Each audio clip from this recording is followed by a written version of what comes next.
You're listening to The Money Hour with your host, Tina Mitchell, on Alternative Talk, AM 1150.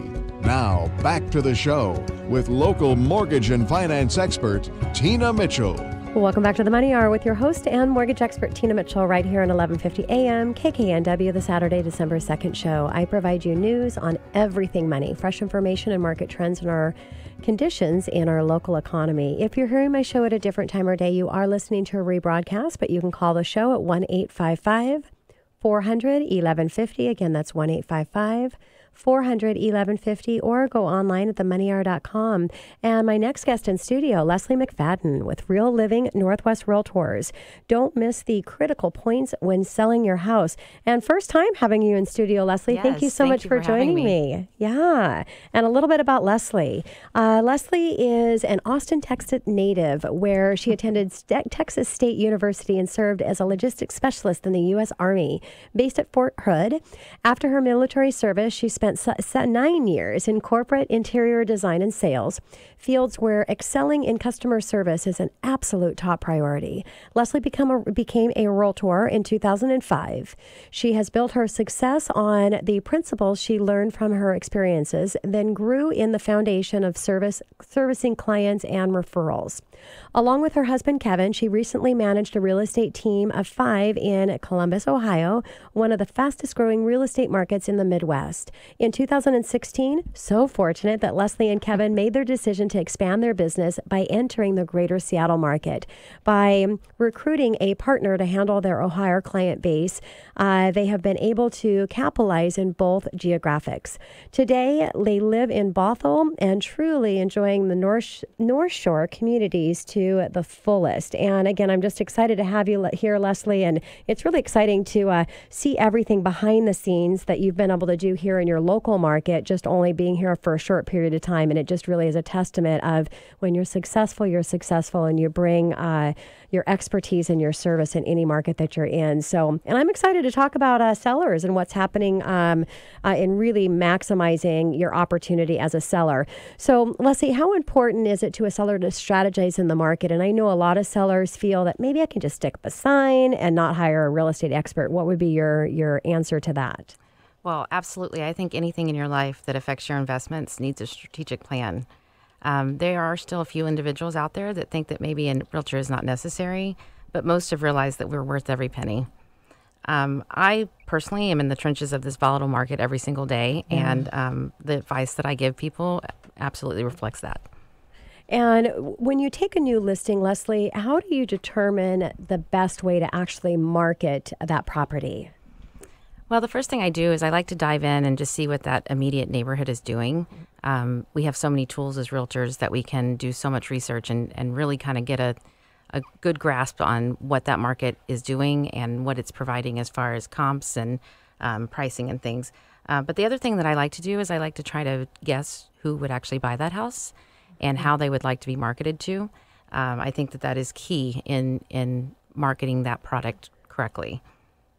And, you know, that is really interesting. And that's why it's so important not only to have an expert on or have a real estate professional on your side, but have an expert real estate professional on your side, because I've actually never heard somebody say that before, which makes total sense, is you really need to go out and you need to figure out what buyers are going to be buying this particular property in this area. So if you're selling a horse farm, you want to go find those buyers and cater to that person there. But, well, and that buyer also likes to be marketed to differently. Yeah, so makes total sense. That makes total sense. So, Leslie, what different levels of strategy do you pay attention to when you're pricing a property? So preliminarily, there's about 3. So obviously, the first one is pricing strategy. You'll see in the market, if you've been shopping for a house long, that some people underprice on purpose to make people bid it up, just to make sure that buyer is telling that seller how much that they think that house is worth. Okay. Some other markets say that you should just list it at list price, and what that market is determining the fair market value. And then in other markets, there's some frame of thought that maybe you should overprice it. And I think a lot of sellers are making that mistake in the wrong markets, because they're not greedy, but they feel like we're in this strong seller's market and that they could get away with it. And then they end up sitting on the market, which is what Rosemary was talking about earlier. Yeah. So that's my first strategy. The second one would be how do I merchandise this product? So I know that this is someone's home that they're living in, and there's a huge difference between selling your home and living in your home. So I look at it as a product, and how do I maximize my client's investment? So merchandising is key. So kind of what I was talking about earlier, trying to determine who's buying that house and how do I find that person goes into merchandising and staging, obviously. And then the last one is kind of just reaching our audience. Kevin and I have spent a lot of time brainstorming on different unique ways to get to people using social media, video, things like that. So those are the 3 strategies that I kind of start off with. And I know the pricing can be really confusing for somebody that doesn't understand and putting together, like you said, that strategy, and why it's so important, because it's not always going to be the same. It depends on what's happening in the market, and really having that expertise again behind you to do that. So Leslie, why is it so important with who's going to be buying the house?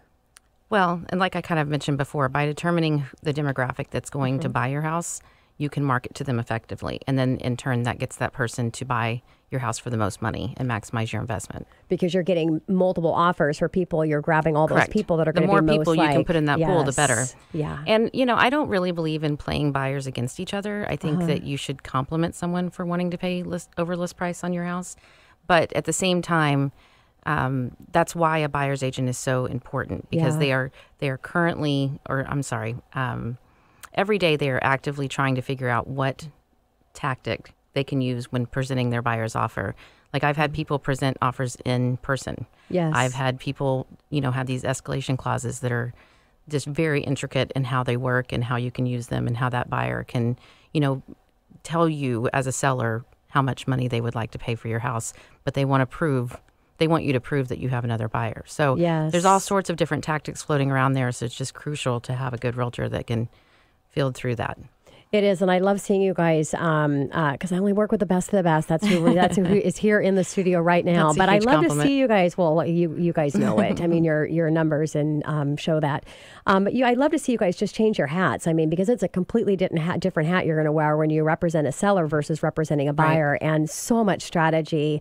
Complete opposite and different strategies on both sides. So it's really fun to watch and be behind the scenes on that for me as a mortgage professional.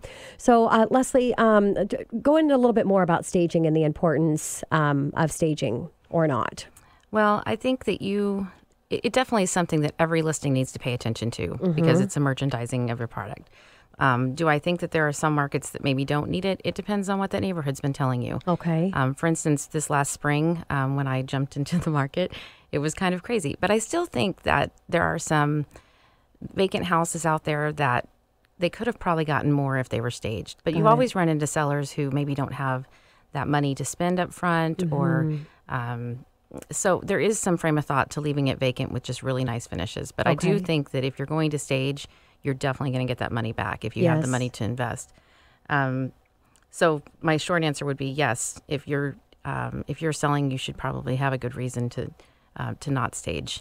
Well, it's like anything else. When you're sitting down and really putting a plan together for your seller, you've got to take into consideration the resources that they have or they don't have. Oh, absolutely. So that makes total sense. So Leslie, what is your opinion on having a review date for offers? And explain a little bit to my sellers what a review date is. So this market, we're seeing some people say that sellers are going to review offers upon receipt, or the seller will review all offers on a certain date. So that's what a review date is. Okay. Initially, as a buyer, that kind of irritates you because you're like, oh, so you're just waiting to compile all of these different offers. But I really do think that it helps both parties feel organized about the whole thing. And I think a lot of times with the seller reviewing offers upon receipt, buyers feel a little rushed. So to have that time for them to get their ducks in a row and really present your seller with a strong offer, have time to talk to the other agent, call me, and try to really feel like they understand how they need to structure that offer, I think is very helpful. So my answer would be it definitely helps the seller feel a little bit more organized and calm, so that they can really review all of the offers and make the best decision. Makes sense. So how do you handle presenting the multiple offers to your seller? Because I can imagine that could be a little bit overwhelming for them. It is. And I try to take it all on so that they don't really feel that pressure, so that they can just show up the time that I ask them to. They walk in and I have all of the offers printed out. I also do a cheat sheet for the top because a seller doesn't want to go through all the pages and pages. I mean, a contract can be 23, 25 pages long, depending on what addendum, even in this kind of market. But so I do a cheat sheet on top. And so I just basically say, this is the offer price. Do they need to sell a home or not? Depending on what price point. When you're over $1 million, that's not uncommon. Okay. Are they using a bridge loan? Are they doing a standard conventional loan? So they can look at one page instead of 25. Yes. And so I just number them, and I kind of put them in order of priority. Okay. In my opinion, because the first thing your seller is going to ask you is, which one do you think I should take? Yes. But it's not my decision. So. Not only is it about price, but it's about terms and when they close and do they want to rent back. There's all sorts of different things. Yeah. So I just try to organize it in piles with a cheat sheet. Makes sense. So Leslie, what do you feel is the right and the wrong way to handle those multiple offer situations? Well, I feel like what I just said is the right way because Yes. your goal So is... what's the biggest mistake for Right. somebody Well, in I handling think that those? there's a lot of realtors out there, and it's really easy to become a realtor, but it's, in my opinion, very difficult to stay in real estate because with markets that get this volatile, people are pickier. Yes. So if you're in the trenches every single day and you're learning and you're in class and you are actively advocating for your client, then you have some good advice to give. But there are definitely agents out there that well, for instance, I was on a buyer side, and you could tell the listing agent didn't really know how to handle a multiple offer situation, and basically advised his client to ignore my escalation clause because he didn't understand it. Wow. So, oh my gosh. So I think that's why people have started presenting their offers in person. Yeah. Which, I think that gets a little messy when you have a seller and you have all these, buyers agents coming and presenting offers, but. I will allow them to present it to me personally so that realtor feels like they've done what they're supposed to do and that I understand their terms. And because we're going to have to co-op together. We're all going to closing together. We all need to be there. And we both want our clients to have a good experience. So yeah, and that's another reason to have an expert agent that does a lot of business in the local market because they know that it's a team effort. So that has a play in it as well. You definitely don't want to have an agent that has a bad reputation out there because that's going to be mentioned as not as a negative side of that offer. So there's a lot of players in this. So Leslie, do you have any advice for one of my sellers listening right now to help them know how to choose the correct offer? For some reason, they're tied down in this agreement with an agent and they're not really feeling good at the point and it hasn't expired yet and they just want, a good tip. What would that be? Well, it kind of piggybacks on what I already said, but just pay attention to all of the terms, not just the price. Like I said, buyer's agents are using all sorts of different tactics when presenting offers. And you need to take the time to understand all of the terms. Yes. So last question as we're wrapping it up here in less than a minute. Your main goal when you're working for your seller? I kind of have a motto. It's keep your eyes on the prize. I love that. Even though you may need to take some investments in preparing for the market, with really good, solid advice, you're going to make more in the long run. Yeah, love it. Leslie, thank you so much. First time having you here. It was such a pleasure, and I can't wait to have you share your... I'll be back. Well, I was going to say, I can't wait to have you share your wealth of information with my listeners again. Thank you so much, Leslie.